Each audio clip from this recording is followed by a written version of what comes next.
नमस्कार, ये है रेडियो हिंदुस्तान और मैं हूँ आपके साथ आरजे अंजू। धर्मगंगा में हम आपको आज बताने जा रहे हैं कि बन रहा है एक विशेष संयोग इस बार मार्गशीर्ष अमावस्या पर, जो आपको दिलाएगा पितृदोष से राहत। आ रही है मार्गशीर्ष अमावस्या, जो आपको याद दिलाएगी आपके एक विशेष कर्तव्य के प्रति, और यदि आपने इस कर्तव्य को निभाया तो आपको मिल सकती है पितृदोष से मिलेगी राहत, और इस तरह आपके पितर भी हो जाएंगे आपसे प्रसन्न। मार्गशीर्ष अमावस्या खास है इस बार, और इसके खास होने की वजह है शनिश्चरी अमावस्या। इस दिन शनिश्चरी अमावस्या एक विशेष संयोग बनाने जा रही है। इस संयोग को दृष्टि में रखकर यदि हम कुछ खास उपाय करते हैं तो ये उपाय हमें पितृदोष से राहत दिला सकते हैं। हमारे सनातन धर्म में मार्गशीर्ष अमावस्या को खास धार्मिक और पौराणिक महत्व है। इसके पीछे का कारण ये है कि मार्गशीर्ष का महीना भगवान विष्णु को अत्यंत प्रिय है। इस कारण इस माह में पड़ने वाली अमावस्या भी अपना विशेष महत्व रखती है। हमारे धर्म में मान्यता ये है कि मार्गशीर्ष अमावस्या के दिन यदि हम विधि विधान से पूजा पाठ करते हैं तो हमारे रुके हुए काम पूरे हो जाते हैं। इतना ही नहीं, हमें भगवान विष्णु की विशेष कृपा भी प्राप्त होती है। पंचांग कहता है कि इस वर्ष मार्गशीर्ष अमावस्या 30 नवंबर को पड़ रही है। इस दिन गंगा, जमुना, गोदावरी जैसी पवित्र नदी में स्नान करने और दान करने का खास महत्व बताया गया है। इसके अतिरिक्त इस दिन यदि आप पितरों की कृपा प्राप्त करना चाहें तो आपको तर्पण, पिंडदान और दान आदि कार्य करने होते हैं।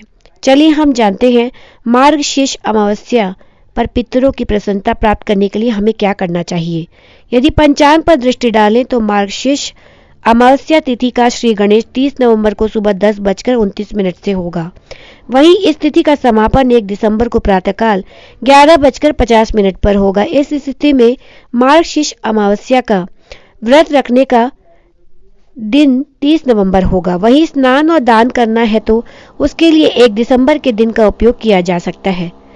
वहीं पितरों के लिए होने वाले तर्पण और पूजा पाठ हेतु 30 नवंबर का दिन ही सर्वोत्तम है। इस दिन ही वर्ष की अंतिम शनिश्चरी अमावस्या का भी योग बन रहा है। सर्वविदित है कि सनातन धर्म अमावस्या की तिथि को एक विशेष महत्व देता है। इस दिन को पितरों के समर्पण यानी कि स्मरण और उनको सम्मान देने के लिए नियत किया गया है। इतना ही नहीं, इस दिन पितृदोष से बचने और पितरों की कृपा प्राप्ति करने के लिए पिंडदान एवं तर्पण किए जाते हैं। इसके अतिरिक्त अमावस्या के दिन शनिदेव की पूजा भी अपना एक विशेष महत्व रखती है। ऐसा माना जाता है कि यदि इस दिन कुछ खास उपाय किए जाएं तो शनिदेव के प्रकोप से मुक्ति मिल सकती है। पितृ प्रसन्न होते हैं तो उनकी कृपा स्वतः ही प्राप्त हो जाती है। इसके लिए मार्गशीर्ष अमावस्या के दिन शाम के समय पीपल के पेड़ के नीचे सरसों के तेल का दीपक जलाना लाभकारी होता है। इस बार मार्गशीर्ष अमावस्या का संयोग जिस दिन बन रहा है उस दिन शनिवार है, इसलिए इस दिन शनि की प्रिय वस्तु का दान करना आपके लिए शुभकारी है। इसलिए इस बार मार्गशीर्ष अमावस्या पर आपको काली उड़द, काले तिल, काले वस्त्रों एवं काले छाती इत्यादि वस्तुओं का दान करना चाहिए। ध्यान रखें, मार्गशीर्ष अमावस्या के दिन आप विधि विधान से पूजन करें। पूजन के साथ ही आपको पितृ कवच एवं पितृ स्तोत्र का पाठ करना भी चाहिए।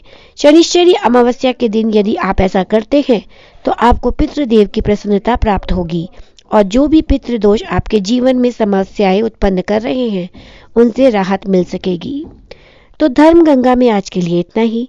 मैं लूंगी अनुमति, फिर मिलूंगी आपसे। तब तक के लिए करते रहिए काम, सुनते रहिए रेडियो हिंदुस्तान और बोलते रहिए जय श्री राम। नमस्कार। रेडियो हिंदुस्तान।